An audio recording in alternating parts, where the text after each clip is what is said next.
Hello everyone, welcome to algo Bangla 29। আজকে আমরা শিখব কোনো টেক্সট বা প্যারাগ্রাফকে কিভাবে অটো কারেকশন করতে হয় বা প্রুফ করতে হয়। মানে কোনো টেক্সটে যদি কোনো ওয়ার্ড অথবা গ্রামেটিক্যাল ইরর থাকে তাহলে সেটি ফিক্স করতে হয়। এই প্রুফিংয়ে আমাদের বেশ কিছু অংশ রয়েছে।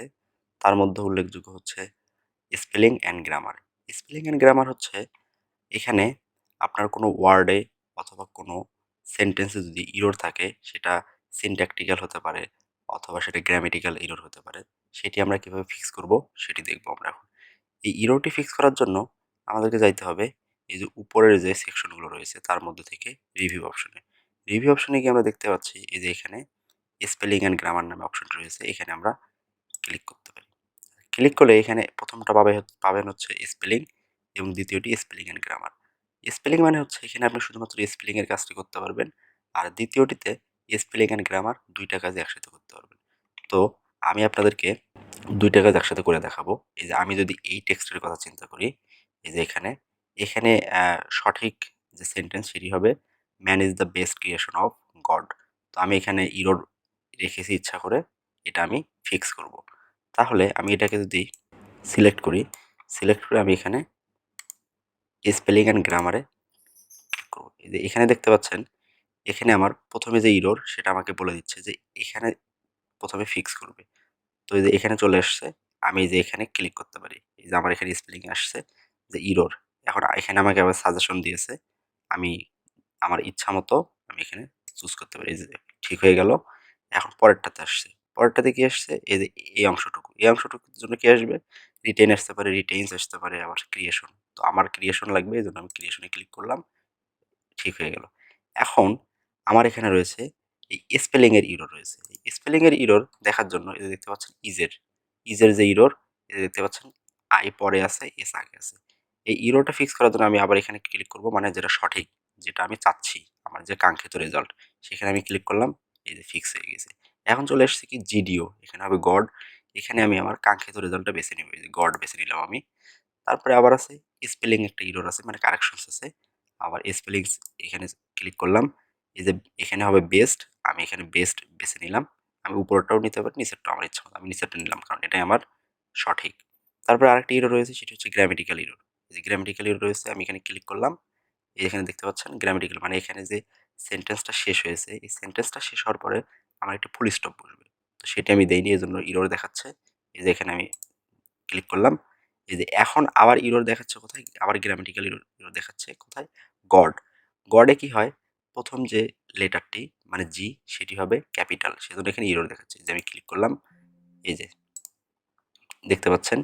এখন আমার মোটামুটি এটা আমার ফিক্স হয়ে গিয়েছে। এখন আরেকটি ইরর আসতো যদি আমি এখানে ক্যাপিটাল এম দিতাম। দেখেন, এই যে ইরর আসছে। এখন দেখেন এই যে গ্রামেটিক্যাল ইরর আবার একটি দেখাচ্ছে। কারণ এখানে হচ্ছে আমি ক্যাপিটাল এম দিয়েছি। একটা সেন্টেন্সে কি হয়? ক্যাপিটি ১ম ওয়ার্ডটি ক্যাপিটাল হয়। ১ম ওয়ার্ডটির ১ম যে লেটার সেটি ক্যাপিটাল হয়। তারপরে অ্যাজ ইউজুয়াল পরের সবগুলো লেটারই স্মল হয়। এই যে গ্রামেটিক্যালে এখানে আমি ক্লিক করলাম। এই যে ম্যানের পরে আমার কোনো কমা হবে না। তো সেক্ষেত্রে আমি এখানে যদি ফিক্স করে দিই, দেখতে পাচ্ছেন আমার সম্পূর্ণ সেন্টেন্সটি একদম সঠিক হয়ে গিয়েছে। এটি হচ্ছে আমার স্পেলিং অ্যান্ড গ্রামারের কাজ। আচ্ছা, এটি করার পরে আমাদের রয়েছে হচ্ছে থিসারাস। থিসারাস কি? থিসারাস হচ্ছে আপনি কোনো একটি ওয়ার্ডের প্রতিশব্দ আপনি ইউজ করতে পারবেন। মানে আপনাকে কোনো একটি ওয়ার্ডের প্রতিশব্দ এমএস ওয়ার্ড সাজেস্ট করবে। যেমন আমি যদি লাভস এর প্রতিশব্দ আমি দেখতে চাই, এখানে এসে আমি থিসারাসে যদি ক্লিক করি, তাহলে দেখতে পাচ্ছেন এই যে এখানে অনেকগুলো প্রতিশব্দ রয়েছে, মানে সিনোনিম। এখানে সিনোনিম রয়েছে, এই যে এখানে আপনি ইচ্ছামতো দিতে পারবেন। আপনি ফিলিংস দিতে পারেন, ডার্লিংস দিতে পারেন, এই যে ডার্লিংস দিতে পারেন। তারপর আপনি এখানে আপনি হচ্ছে হানিস দিতে পারেন। ইচ্ছামতো আপনি দিতে পারেন। কোনো সমস্যা নেই। আচ্ছা। তারপরে আপনি এখানে এভরিবডির জায়গায় আবার আপনি এখানে ক্লিক করতে পারেন। এটি আমি যদি কেটে দেই, এভরিবডির জায়গায় আপনি আবার এখানে এই যে থিসারাসের আসলে যে দেখতে পাচ্ছেন এভরিওয়ান এখানে সাজেস্ট করতেছে, অল অ্যান্ড সানরাইজ সাজেস্ট করতেছে। এসব এটা হচ্ছে থিসারাসের কাজ। তারপর আমরা যদি আসি অটো কারেকশন। অটো কারেকশন আরেকটি গুরুত্বপূর্ণ ফিচার। অটো কারেকশন মানে হচ্ছে আপনি কোনো একটি ওয়ার্ড ভুল লিখবেন, ভুল লেখার পরেও আপনি যখন ওয়ার্ডটি লেখা শেষ করে ইন্টারে প্রেস করবেন, তখন ওয়ার্ডটি অটোমেটিক্যালি কারেকশন হয়ে যাবে।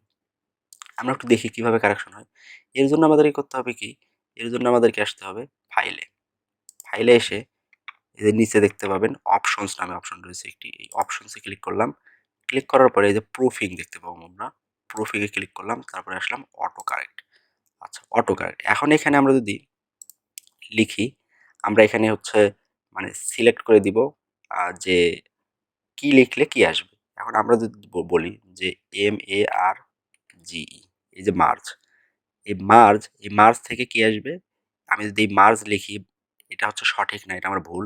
আমার কারেক্ট হচ্ছে এই যে এইটা, MERGE এটা। এখন আমি যদি মার্জ লিখি আমার ইসে টেক্সটে, তাহলে সঠিকটা চলে আসবে। কিভাবে? আমরা একটু দেখি। এই দেখতে পাচ্ছেন মার্জ চলে এসেছে। এখন আমরা যদি নতুন কিছু ওখানে অ্যাড করতে চাই, মানে আমি আমার ইচ্ছা মতো যেকোনো ওয়ার্ডের আমি হচ্ছে কারেকশন অ্যাড করতে পারবো। আবার প্রুফিকে গেলাম, তারপরে অটো কারেকশনে গেলাম। এখন আমি যদি এখানে দেই যে আমি দিতে চাচ্ছি যে লেফটেন্যান্ট। লেফটেন্যান্ট বানান কি? আমি কারেক্টটা আগে লিখি। লেফটেন্যান্ট,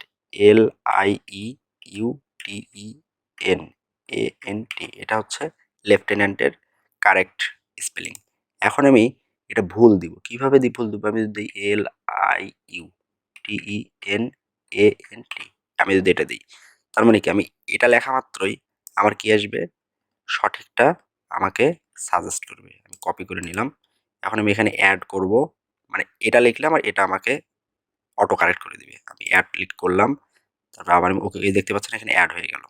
এখানে ওকে করলাম। তারপর আবার ওকে করলাম। আচ্ছা, এখন যদি আমি লিখি, আমি যদি ওই ভুলটা যদি আমি পেস্ট করে দিই, কপি করা ছিল আমার এখানে। আমি এখন এই যে দেখতে পারলাম, আমি হচ্ছে ভুলটা লিখে ইন্টার প্রেস করা মাত্রই আমার এখানে কিন্তু সঠিকটা আমাকে করে দিয়েছে। এই হচ্ছে আমাদের অটো কারেকশনের ফিচার। এরপরে আমাদের রয়েছে আরেকটি, সেটি হচ্ছে ওয়ার্ড কাউন্ট। মানে আপনার এই ডকুমেন্টটিতে, এই ফাইলটিতে কতগুলি ওয়ার্ড নিয়ে আপনি কাজ করেছেন, কতগুলি পেজ নিয়ে কাজ করেছেন, তারপর আপনার কতগুলি হেডিংস রয়েছে, কতগুলি ফিল্ড রয়েছে, সবগুলার হিসাব কিন্তু আপনাকে দেখাবে। এর জন্য আপনি কি করতে পারেন? এর যদি আপনি যদি র্যান্ডমলি কোনো ওয়ার্ড অথবা কোনো লাইন সিলেক্ট করে আপনি যদি দেখতে চান, সেটাও আপনি দেখতে পারবেন। এই যে আমি সিলেক্ট করলাম কাউন্ট। এখানে আমি যদি ওয়ার্ড কাউন্টে ক্লিক করি, এই যে দেখতে পাচ্ছেন এখানে ১ নম্বর পেজে রয়েছে ওয়ার্ড রয়েছে ১টি, ক্যারেক্টার রয়েছে ৫টি। এই যে এখানে সবকিছু ডিটেইলস দেখাচ্ছে। এখন আমি যদি মানে হোল, মানে পুরা ডকুমেন্টের আমি যদি কাউন্ট চাই যে কতটি কি রয়েছে, কতটি ক্যারেক্টার রয়েছে, কতটি ওয়ার্ড রয়েছে, তাহলে জাস্ট যেকোনো জায়গায় মাউসের কার্সর রেখে আপনি এখানে ওয়ার্ড কাউন্ট করলে এখানে পেয়ে যাবেন। এই যে পেজ রয়েছে ২টি, মানে আপনাকে সম্পূর্ণ ডিটেইলস দেখাবে আরকি। এই ছিল আমাদের ওয়ার্ড কাউন্ট। তো আজকে এই ছিল আমাদের মোটামুটি টপিক। তো ভিডিওটি যদি ভালো লাগে অবশ্যই আমাদের সাথে থাকবেন। আর আপনি আমাদের চ্যানেলে নতুন হয়ে থাকলে অবশ্যই অ্যালগো বাংলা 29 সাবস্ক্রাইব করে পাশে থাকা বেল আইকনটি ক্লিক করে দিবেন এবং ভিডিওটি লাইক, কমেন্ট এবং শেয়ার করবেন। ধন্যবাদ।